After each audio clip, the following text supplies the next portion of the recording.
Hello and welcome to our special coverage of the Russian invasion of Ukraine. I'm Ladia Kiriduluali, the headlines. Ukrainian President Volodymyr Zelensky says defenses must be strengthened amidst what have become nightly drone attacks on his country.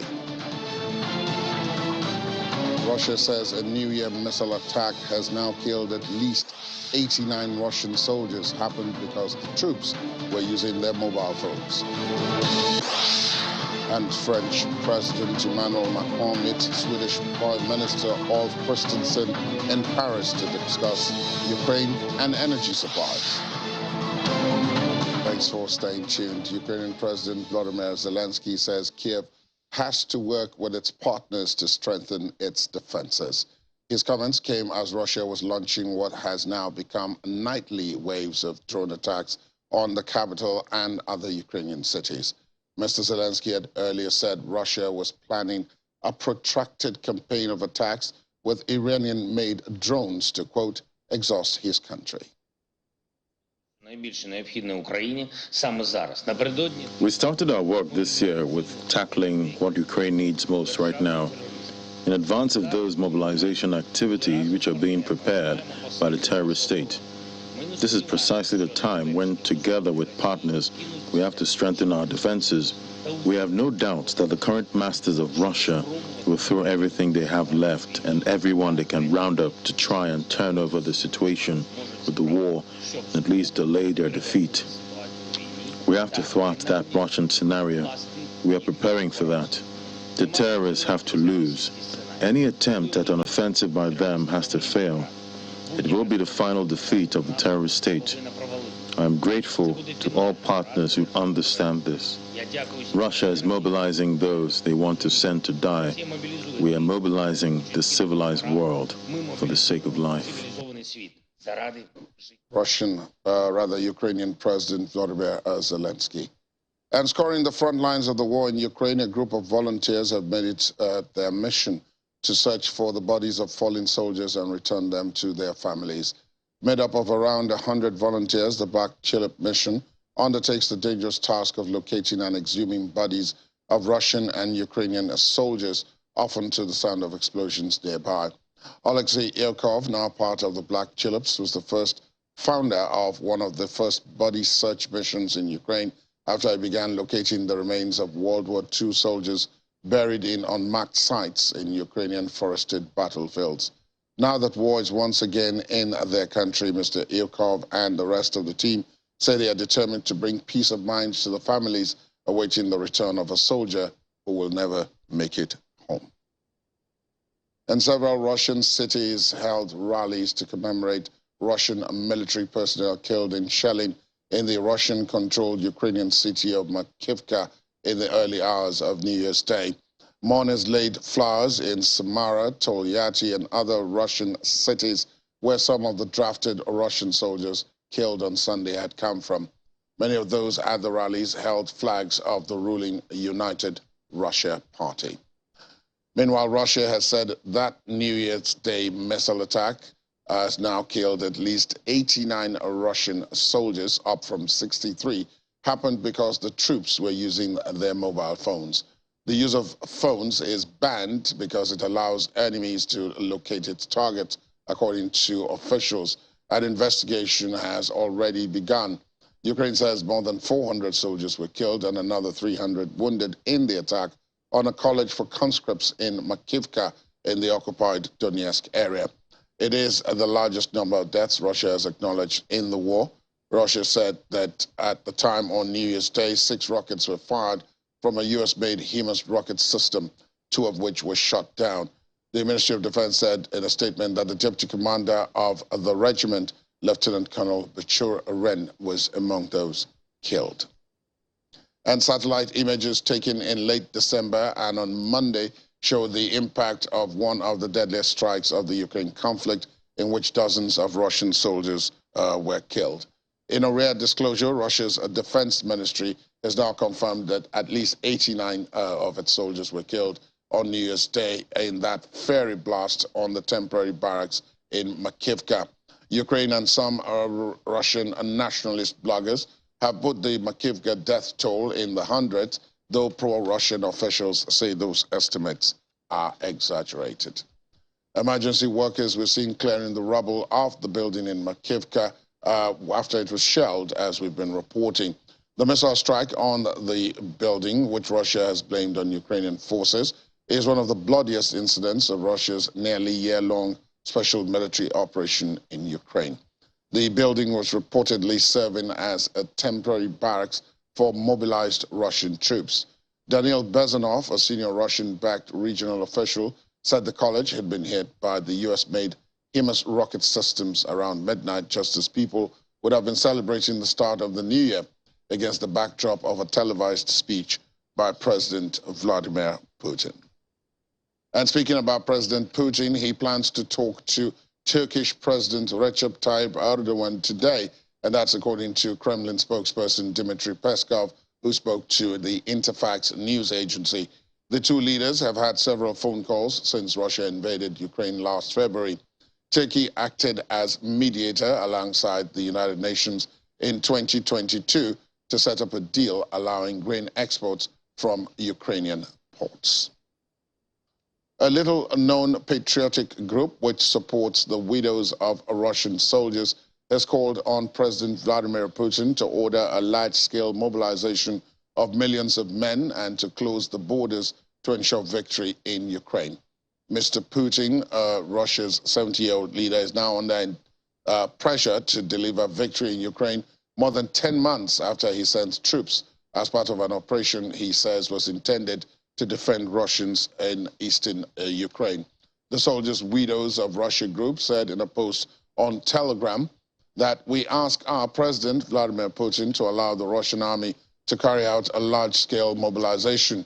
After ordering what he cast as a partial mobilization on September the 21st, Russia's first since World War II, around 300,000 additional men were drafted, though several 100,000 more Russian men fled abroad to avoid being called up.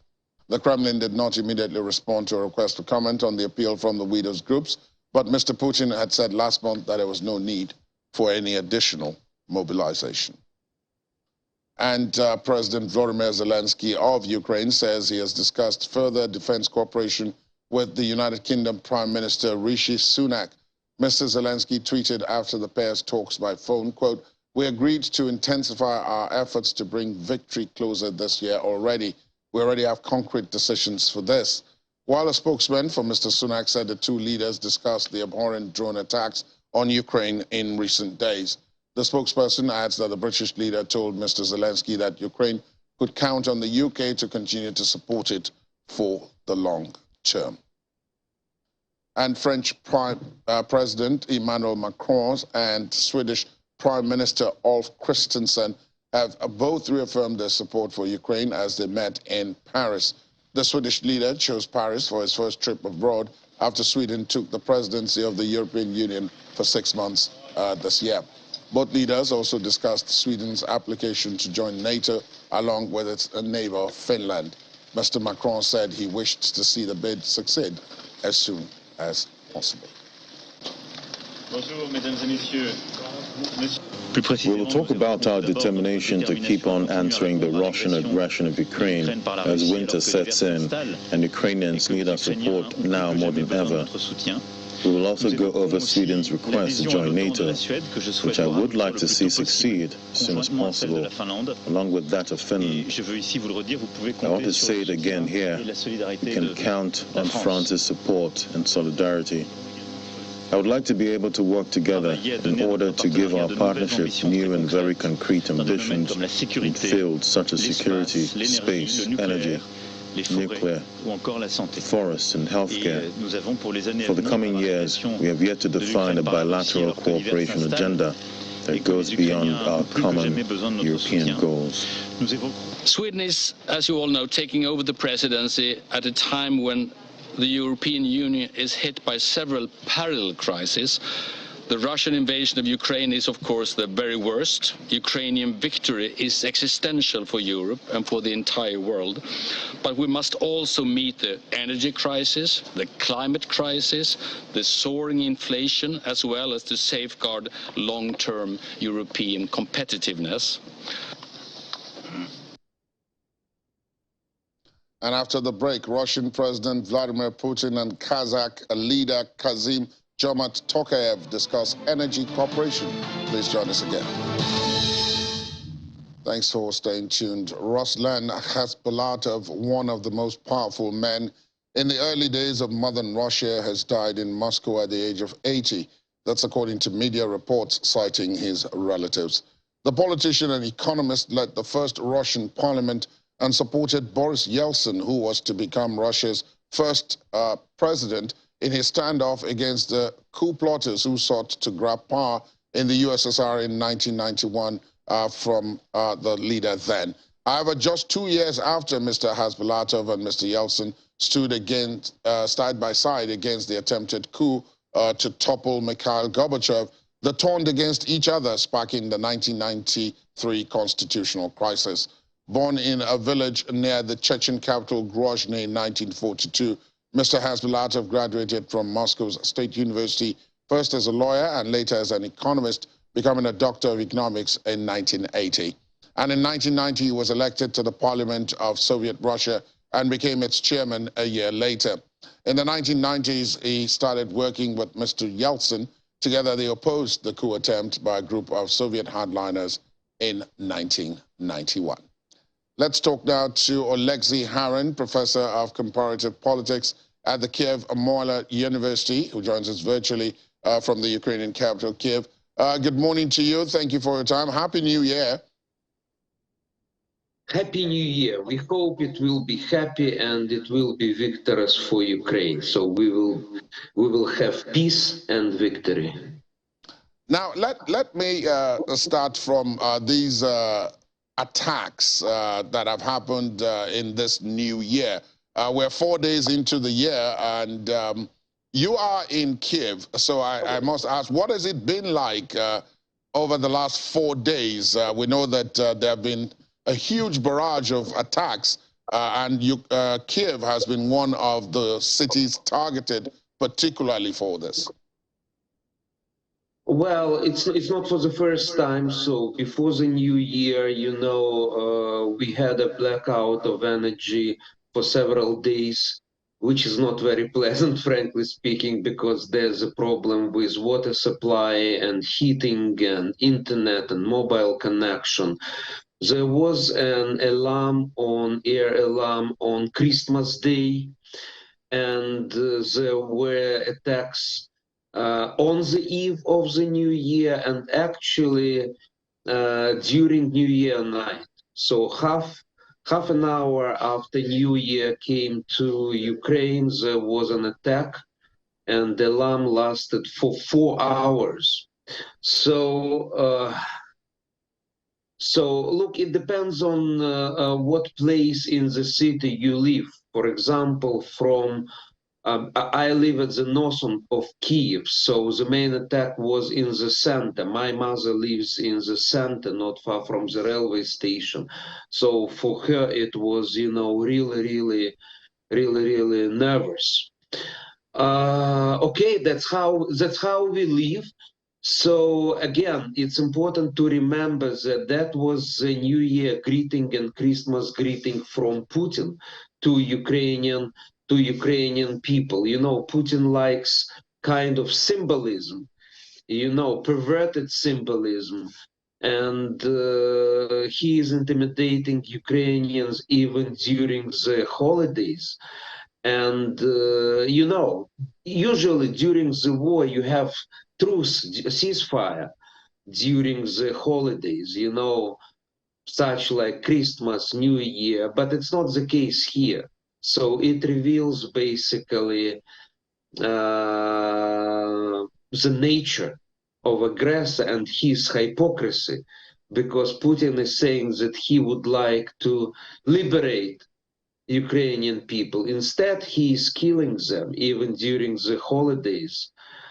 Well, let me ask you. Sorry, let me ask you. But Ukraine is striking back. I mean, just on that New Year's Day as well, Ukraine hit back at that temporary deployment point in Makiivka, which is in Donetsk, and going by the reports, quite a large number of Russian troops were killed. So Ukraine is striking back as we enter 2023.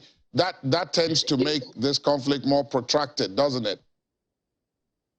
No, it's not because Ukraine is fighting back. It's because Putin is attacking us. Look, what is the difference? The difference is that what happened in Makiivka, which you mentioned, this was Ukrainian successful attack on the military base. We are not targeting civilian places.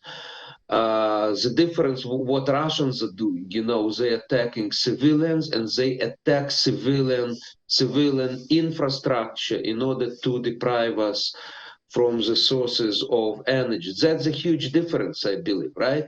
Even if you have videos or maps from the space about the situation of this center, which was attacked by Ukraine, it's clearly seen that the housings of civilians are far away from this center. So this center appeared to be a good target for Ukrainians because we could hit back, but at the same time, civilians didn't suffer in this area, and that's a huge difference. It explains the different aims of the war and the different tactics used by Russians. Both sides have at different points indicated that they'd like to discuss, but it seems as if each side has put conditions down, which the other side does not and possibly cannot accept. The Russians talk about peace talks on the basis of the fact that Ukraine accepts that it has annexed Donetsk, Luhansk, and two other regions, as well as Crimea, which it took over in 2014. The Ukrainians have said that is a non-starter. This cannot happen. We will never accept this. On the other hand, the Ukrainians have said that, look, there will be no talks until we return to where we were in February last year, which was that Russian troops will leave Ukraine and return to Russia, and then we can sit down and discuss whatever other thing there is to discuss. In turn, the Russians have said, no, we will not accept that. So it looks like, I mean, coming from a political angle, there is really nothing to discuss. This must and will be decided by military victory one way or the other. Do you accept this narrative? I would like to clarify. Again, we cannot put two sides, to Russia and Ukraine on as equally responsible or using different narratives. Look, we are fighting on our land. We are attacked by Russia. Russia seized our territories. There are no Ukrainian soldiers on the Russian soil. We are not bombarding Moscow or other cities in Russia. That's the main difference. Russia attacked Ukraine, which was non-bloc. Russia was formal guarantor of Ukrainian territorial integrity. So again, we are fighting for freedom. I always, when we have discussions with my African colleagues or journalists, who are saying, okay, we support Ukraine, but you need to sit down to Putin and to talk to him to find a compromise. Okay, we want peace. There's no other nation in the world who would like to have peace more than Ukrainians. But Putin doesn't conceal his aim.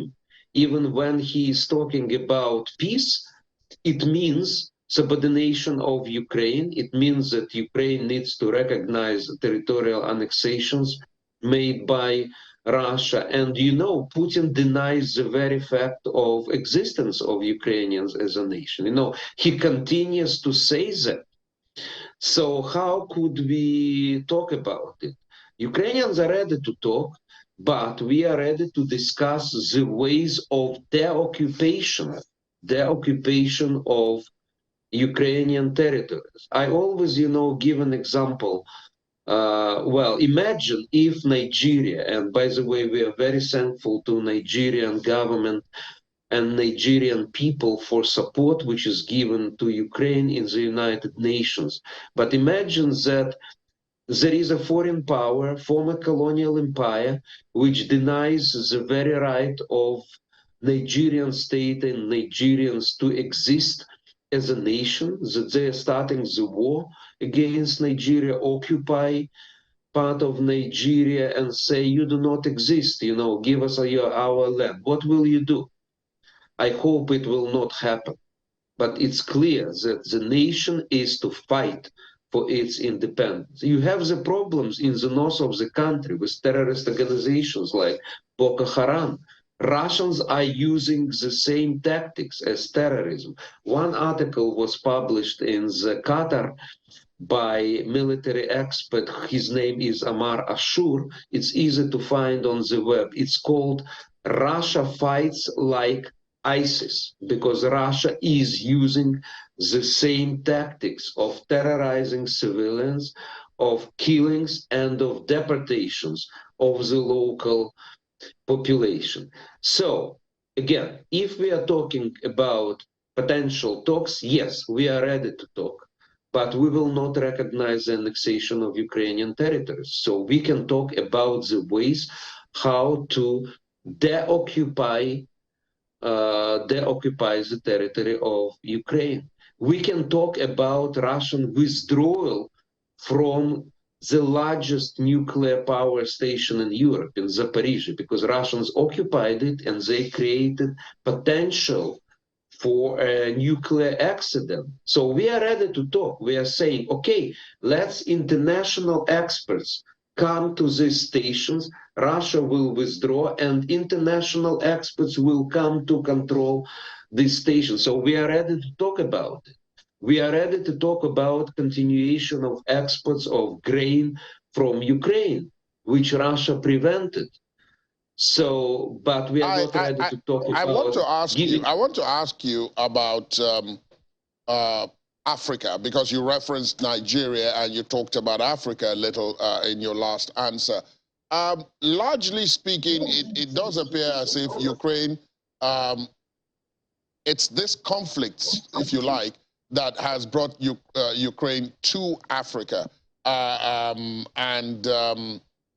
Africa has, yes, some countries in Africa have supported Ukraine in the United Nations, as you have indicated, but quite a number of them have remained neutral because they also have close relationships with the Russians, dating back to the Soviet Union days, when Ukraine, incidentally, was part of the Soviet Union. So I'm wondering, how tough has it been to get the African continent to understand that, look, Ukraine is a separate country from Russia.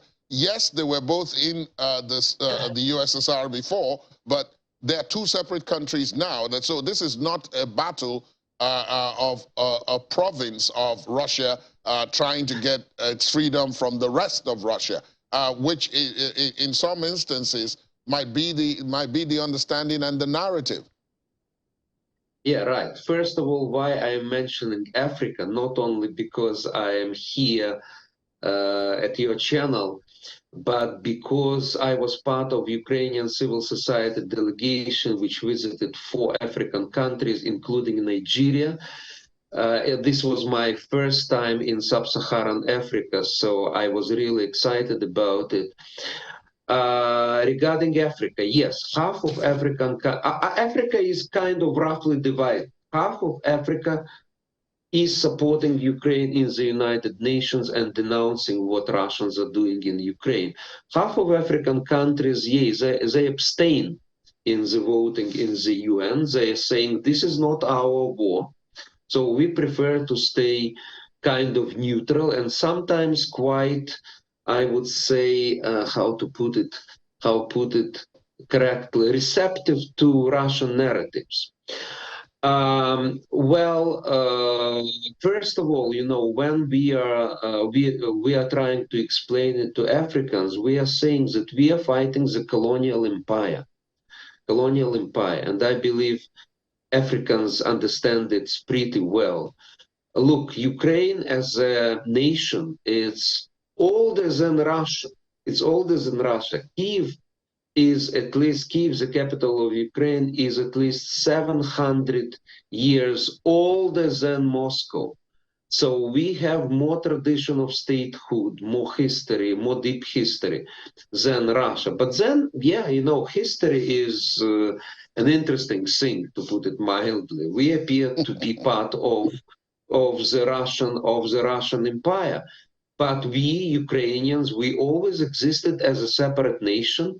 Though Russians, they were saying that during the Russian Empire, they were saying that, well, there are no Ukrainians. They called us little Russians. Little Russians. They denied our Ukrainian language. They banned Ukrainian language. So, but we survived, and now we are a separate country with our separate identity, history, and language. So, and I believe when we are talking, when we are explaining it to Africans, that we are fighting for our right to exist against former colonial empire. And in 2014, when Russia first attacked Ukraine and seized Crimea, we were a non-bloc country, like you are. African countries are non-bloc. We were a non-bloc country, but we were attacked. We gave up our nuclear weapons, and Russia was the guarantee of our territorial integrity, and Russia violated everything. So I think when we are trying to explain it to Africans, you understand what we are talking about. And also, look, when we are saying about Ukrainians' role in Africa. After Ukrainian independence, Ukraine was quite active in Africa. For example, Ukraine was contributor to many peacekeeping operations in Africa. And only now, with the start of full-scale invasion, we had to withdraw our peacekeepers from Africa because now they are fighting in Ukraine. But we contributed to security of many African countries. Ukraine was traditional supplier of grain to the African market. And again, because of this war, these chains of supply, they are violated. So the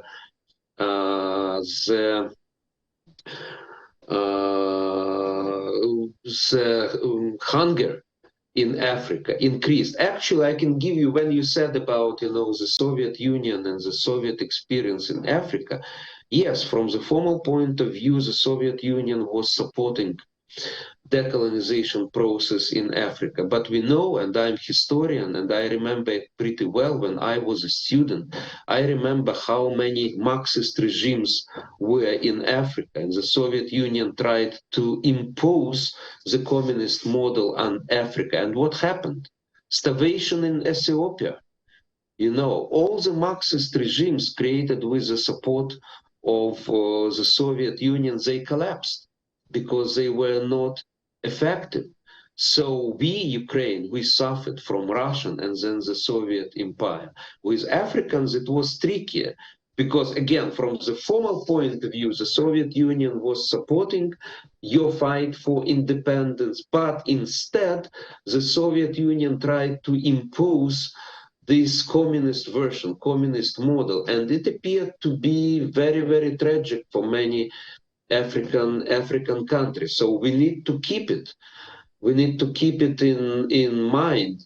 And what Putin is doing right now, he would like to recreate the Soviet Union, but not only the Soviet Union, he would like to recreate the Russian Empire, which existed before the Soviet Union, which denies the right of Ukrainians to exist. And this is a cause of the problem of this war.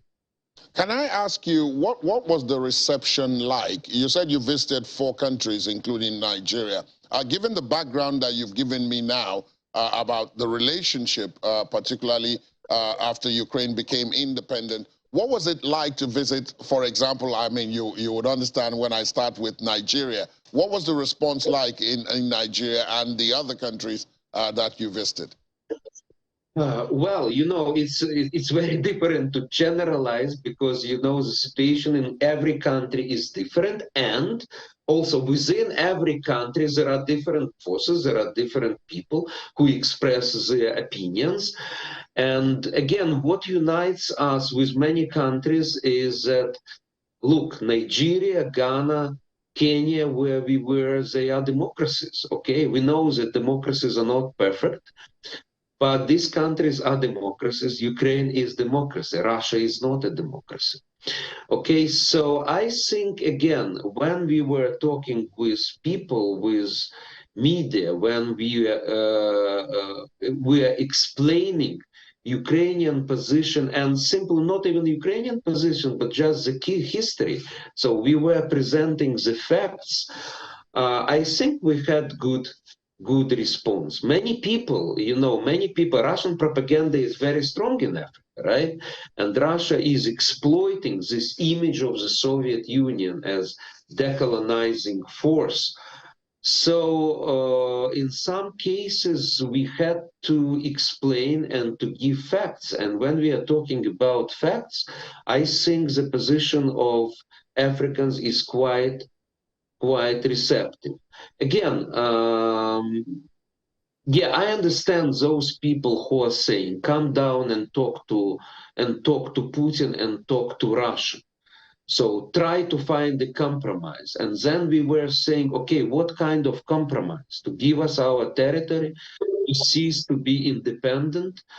I think here we need to understand this is, and our African counterparts, they start to think. They start to think about that. It's not only about, just to say, okay, we have peace talks. But Russia would use these peace talks in order to regroup itself, to mobilize new resources, and to attack again.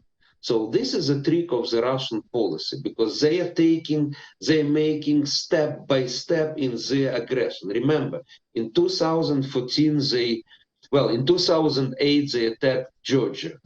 In 2014, they seized Crimea. Then they started aggression in Donbass. Then they started aggression in the Azov Sea. And finally, they attacked the whole Ukraine. So they used every break between this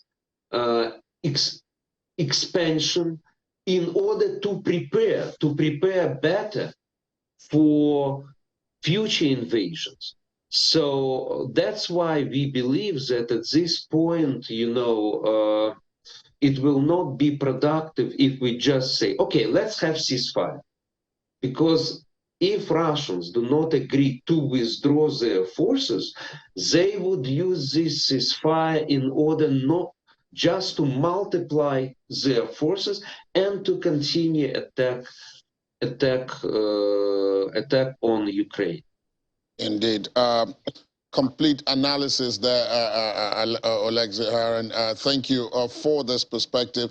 Not too long in the future, we will have a discussion about that historical background that you touched on today, but we couldn't really go into because of time between Ukraine and Russia. I will be happy to do that. I will be happy to do that.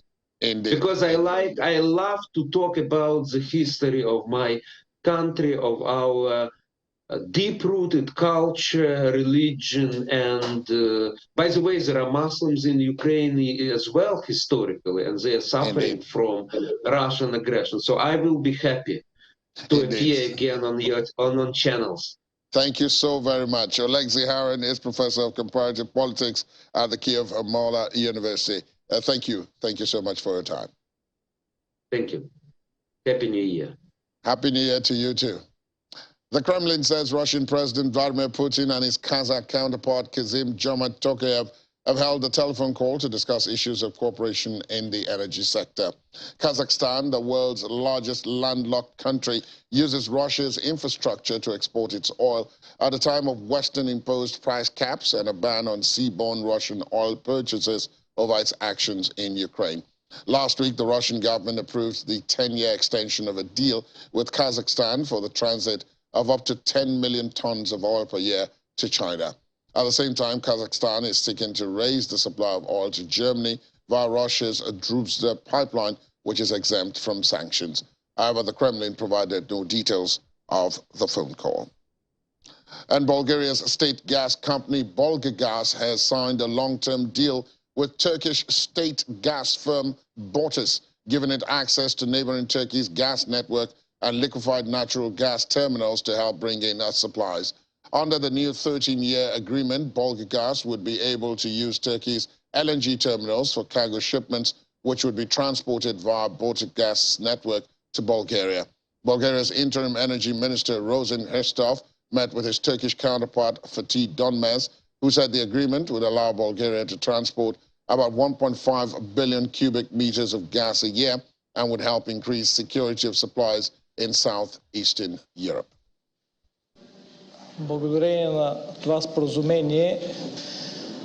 With this agreement, we are securing the opportunity to buy gas from all global producers and offload it in Turkey, which best suits Bulgaria logistically. 13 yıl olacak. The duration of this contract is 13 years. During that period, 1.5 billion cubic meters of natural gas per year can be transferred. As I previously mentioned, this agreement will increase the security of gas supply for Bulgaria and for Europe as well. Meanwhile, the first regular shipment of LNG, that's liquefied natural gas from the United States, has arrived in Germany as part of a wide-ranging effort to help the country replace energy supplies it previously received from Russia. The tanker Maria Energy arrived at the North Sea port of Wilhelmshaven, where its shipment of LNG will be converted back into gas at a special floating terminal, which was inaugurated last month by Chancellor Olaf Scholz. Germany has rushed to find a replacement for Russian gas supplies since Moscow's invasion of Ukraine. Germany has also temporarily reactivated oil and coal-fired power stations and extended the life of its last 3 nuclear power stations until mid-April. And when we return, from tigers to penguins, London zookeepers begin stocktake of thousands of animals. Details in a moment. Please stay with us. Thanks for staying tuned. Welcome back. Let's talk now to Laddie Williams of our business desk, who joins us at this time. Morning, Laddie. Good morning. Let's start off from the story I read just before the break, which is that Germany is receiving its first U.S. LNG shipment. Right. Good news, is it? Good news.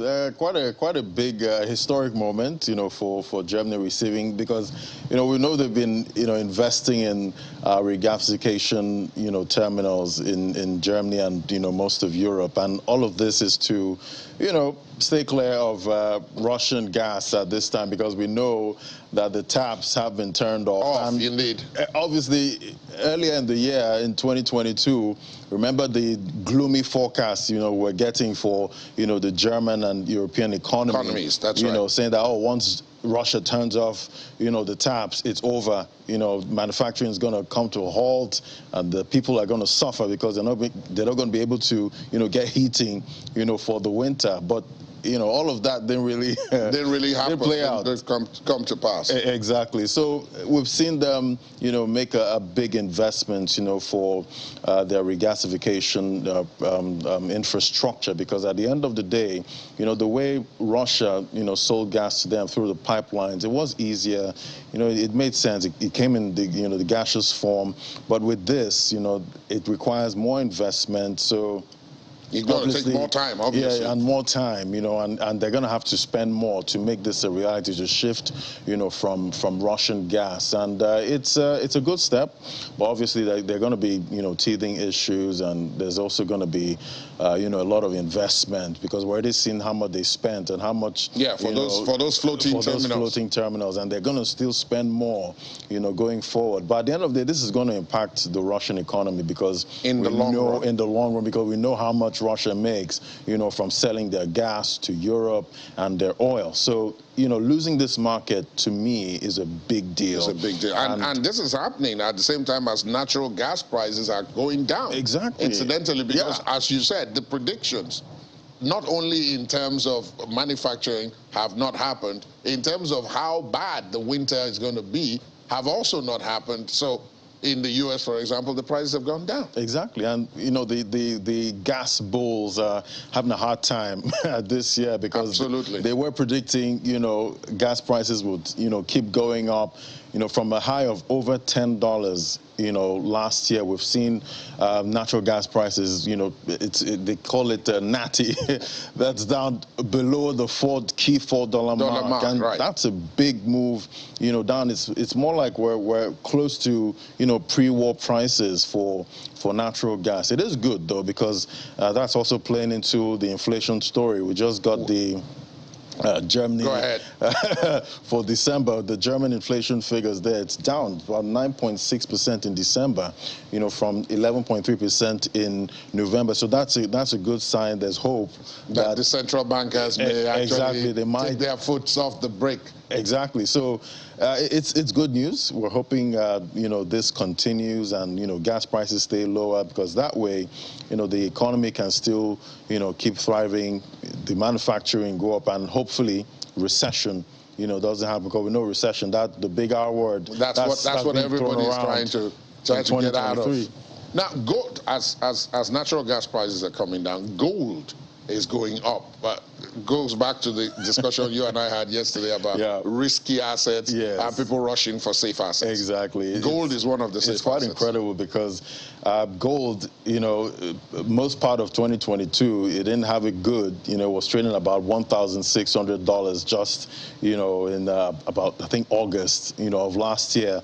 But quietly, gold has been inching up. It's trading about $1,850 per ounce. And, you know, I saw it this morning. I was like, whoa, how did it get here? So, so quiet. We took our eyes off that. Yeah, so that's been going up. And obviously, analysts have been, you know, I've been, you know, hearing some analysts last year, they were screaming that, you know, 2023 would be the year for gold. And, you know, and it seems to be playing out, you know, right now, since we got that gloomy forecast from the IMF, you know, talking about the European economy, the US and China, that, you know, these three economies actually slowing at the same time, you know, spells doom for the global economy. So we're seeing that, you know, playing to gold prices now, and obviously safe haven assets, they're the ones you run to. Last year was cash. You know, we saw the US dollar go rally through the roof as a result. Exactly. Of that. So there are indications that this might be the year for gold, but apparently it doesn't seem to be happening for digital gold. You know, the one they call digital gold, that's Bitcoin. It's not happening yet, but who knows? Who knows? Especially investors like you. Right. In that may also be taking positions at the moment.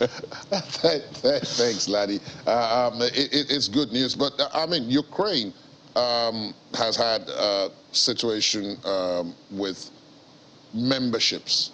Oh yes. NATO, EU, and so on. But now it's plans to become an associate member of the OECD. Yeah. What gain is there in that? What does that mean? It's quite a big, you know, international economic organization. That's the OECD. So basically, it's for Ukraine to help, you know, because at the end of the day, this is a war-torn country. Absolutely. So there's gonna be needed investment, you know, to build back, you know, after the war. So that's the main reason why, you know, Ukraine is looking to join the OECD. And we're not sure what time, you know, when that's going to happen, but they are taking, you know, big steps, you know, at this time. So at the end of the day, it's a 38 members as a community, and you know, Ukraine joining, you know, definitely is just to help, you know, build back, you know, Ukraine post-war. And obviously the war is still on, and it's still on. So we don't know when post-war will actually start. Yeah. So it's keep watching that. So many memberships coming up. Coming up, indeed, indeed. Thank you, Laddie.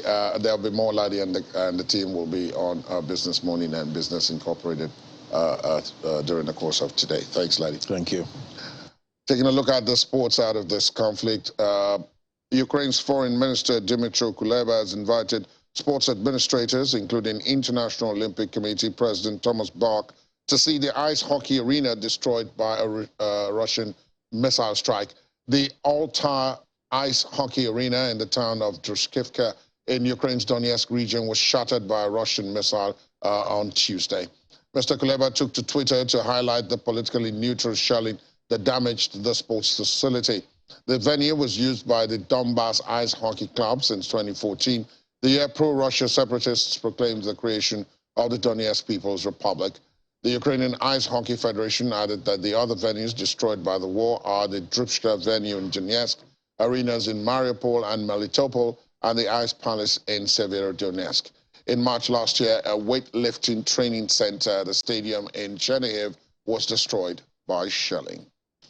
A National Olympic Committee of Ukraine President Vadim Gutsat has thanked the country's citizens for their endeavors in his New Year message. In a year plagued by war with Russia, Gutsat congratulated his compatriots and focused on positivity despite the ongoing conflict. Just before the end of year, Mr. Gutsat met with the regional branch of the NOC leadership from Zhytomyr State University coaches and athletes. The meeting organized with the aim of ascertaining what more the government could do regarding the development of sport in Ukraine, the importance of restoring and improving the material and technical support of facilities, as well as the upholding of sanctions against Russian and Belarusian athletes were seen as vital.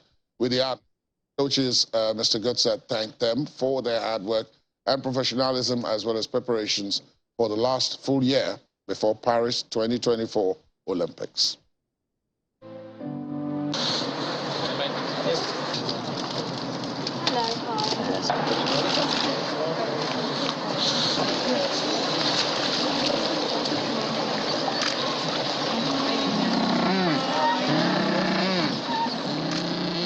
And finally on the program, zookeepers at London Zoo started the mammoth task of counting thousands of animals in their annual stocktake. Staff will try and number all of the zoo's residents from big to small, including meerkats and endangered Sumatran tigers. The audit of more than 400 species will take almost a week to complete, and the information will be stored in a global database used by other zoos for breeding programs. Zoological Operations Manager at the London Zoo, Dan Simmons, described the count as a huge undertaking, adding that there may be up to 14,000 animals to be counted.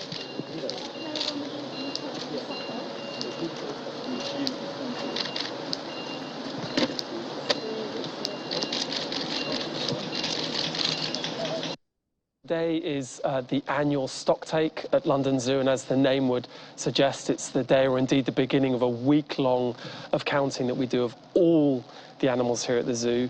And in our case, we're going to be counting in the region of 14,000 animals and nearly 400 species. So a huge undertaking for the keepers here, and something that's really important for us to complete each year. We've seen a range of animals. So in the case of, let's say, a Mallorcan midwife toad, it's just one animal and doesn't move very much, so it's pretty easy. The case of squirrel monkeys that are all jumping around on the keeper's head, on the keeper's clipboard. The keepers use a lot of tricks, most often food, sometimes some training that they will have done with the animals, but they're always successful to count the animals, and they're very well trained at it, the keepers themselves, so they always get the numbers at the end of the day. Not an easy task, no doubt, but thank God these are not victims of conflict. That's how we end up our program this morning. Thanks for being with us. My name is Ladia Kiridoluale. Do go out there and have yourselves a pleasant day ahead. Good morning.